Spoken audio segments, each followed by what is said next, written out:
How to earn more money freelancing even if you're a newbie. Hey guys, in this video I want to show you how to make crazy money as a freelancer. You can do this, okay? At one point I was charging $2,000 an hour, and I want to share in this video how I got to that stage because I think it's pretty important. So do me a favor before we get started, hit that subscribe button, turn it from red to gray. Don't forget to ring the bell, turn on all bell notifications so you're notified each and every time I go live, or if I upload a new video. You don't want to miss that, do you? You want me to let you know. Okay, let's get started, guys. Let's talk about this freelancing thing and how you can make a lot of money.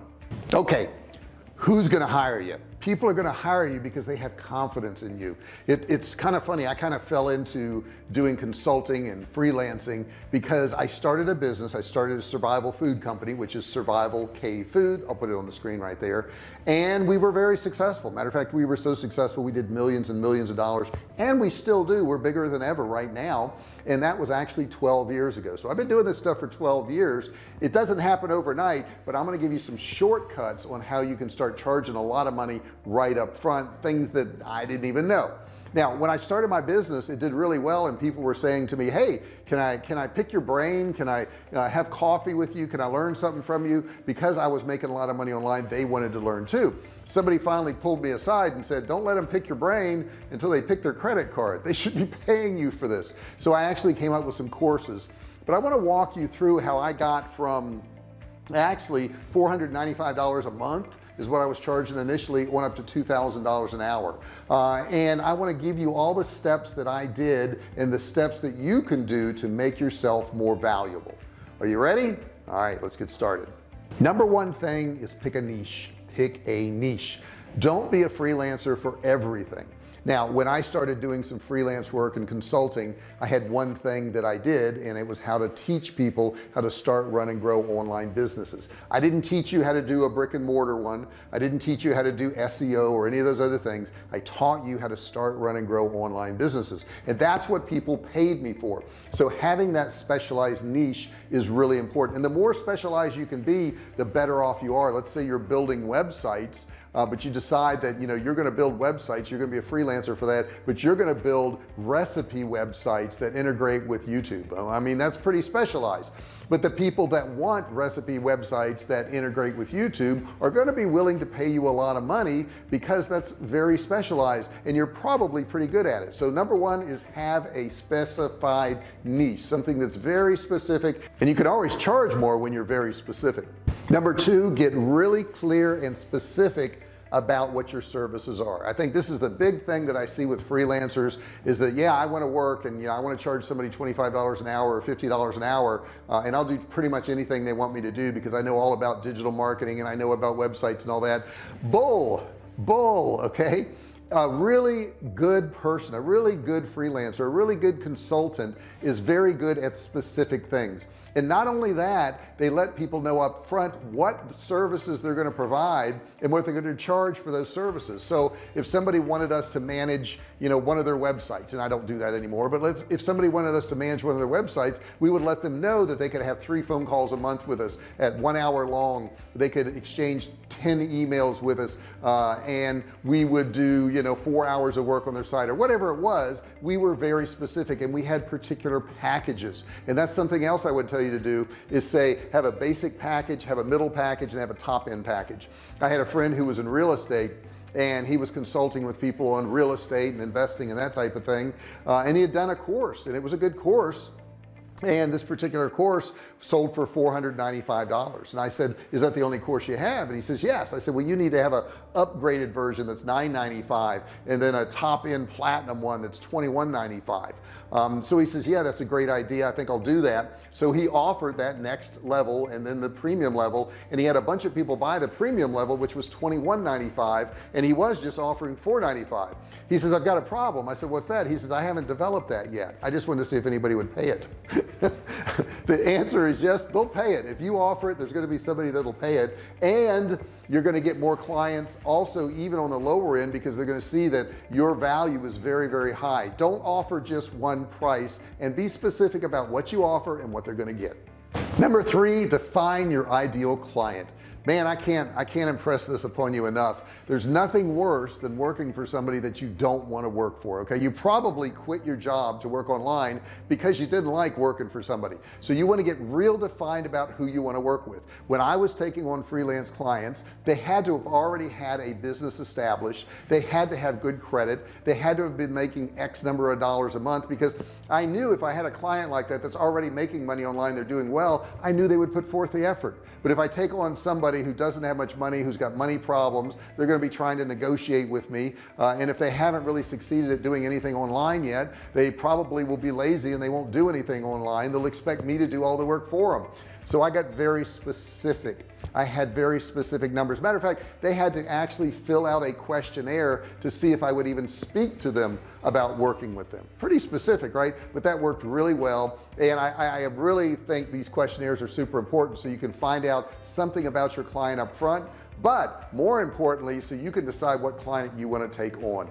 Be specific and decide who you want to work with up front, what they look like, what their age is, what their income is, what their effort level is, all those things that are important to you.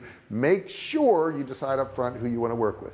Number 4, create a high quality portfolio and site. Okay, so when people go to, let's say you're going to list your services on freelancer.com or upwork.com or fiverr.com, make sure what you put there is very high level. Make sure it looks good. Let's say you do websites. Make sure you have a lot of websites on there that look really good, that are really high level websites, that have a lot of good quality to them. That way when people look at it, they can say, gee, this person's worth it. If you just say I build websites and you've got 1 or 2 websites on there, you're not going to get a lot of clients. If your website yourself doesn't look that great and you build websites for other people, you're not going to get a lot of clients. Okay, you have to be good at what you do to really get the top dollar. And a lot of people say to me, well, what can I do to make money online without any skills? And I would say, why would you want to do that? Why would you want to be the lowest paid person online? Because essentially, if you have no skills in the regular job market, you're going to be taking menial jobs. And that's also true online. If you have no skills, or if you don't have very many skills online, you're going to get some of the lowest level jobs and be paid some of the lowest levels of income. Don't do that. Get better at what you do. Number 5, if you want to be a freelancer and you think that's what you want to do and you're working a job now, start doing it before you quit your job. You don't know how long it's going to take. I mean, everybody says, gee, in a month or 2 I know I'm going to have a good income, but you may not. I know when I started my e-commerce business, I worked on it for over a year before I ever quit my job, because I wanted to make sure I had enough money. And I would say a good rule of thumb is to have at least 80 or 90% of what your income is, but that's going to vary according to your situation. Are you spending 100% of your pay a month right now? And if so, you're going to need 100% of what you're earning right now. But if you're living on 50% of your pay and you start on the side and you start making about 80 or 90%, you're going to be okay. But make sure you start while you're in your job. Don't quit your job and say, I'm going to become a freelancer. Prove it to yourself that you can earn the money first before you give up your income. Number 6, be the best at what you do. That's right, be the best at what you do. People are going to pay you according to how good you are at that thing that you do, whether it's building websites or SEO or e-commerce or whatever it is. Get good at it. Now you say, well, JR, I'm not the best at it right now, I don't know everything.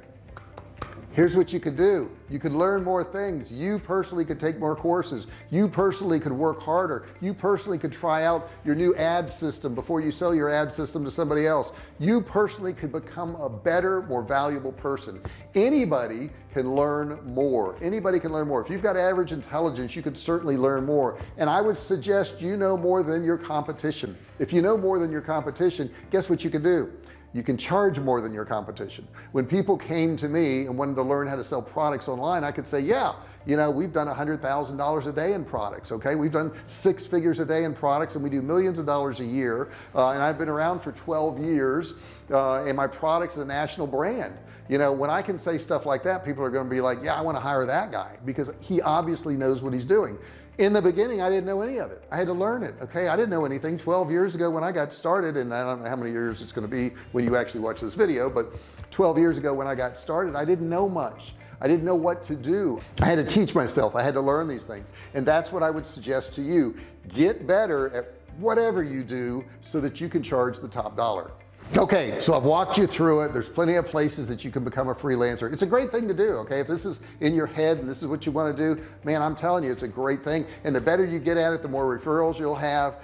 I got to a point where I couldn't take on any more clients because I had too many, and I actually stopped doing it because I could make more money working on my business than helping somebody else work on their business. So that's what I chose to do. However, I made some good money, helped some people out, helped them make money while I was doing it, and I had some fun doing it. So make sure, guys, that you know what you're getting into. You're gonna have to do work. This is not easy stuff. You're gonna have to work hard, but you can make a tremendous amount of money if you choose to do so, especially if you build up your reputation and you make all your clients happy. I hope you enjoyed this video. I hope you got a lot out of it. If you did, do me a favor, give me a thumbs up. If you give me a thumbs up, I'm gonna show you a really funny video. Check this out.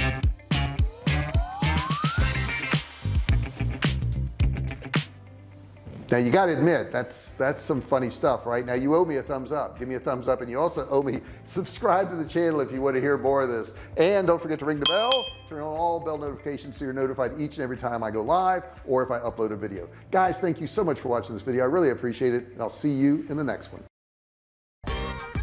Hey, thanks for watching my video. Don't forget to subscribe to my channel and click that little bell right there so you can be notified every time I do a new video.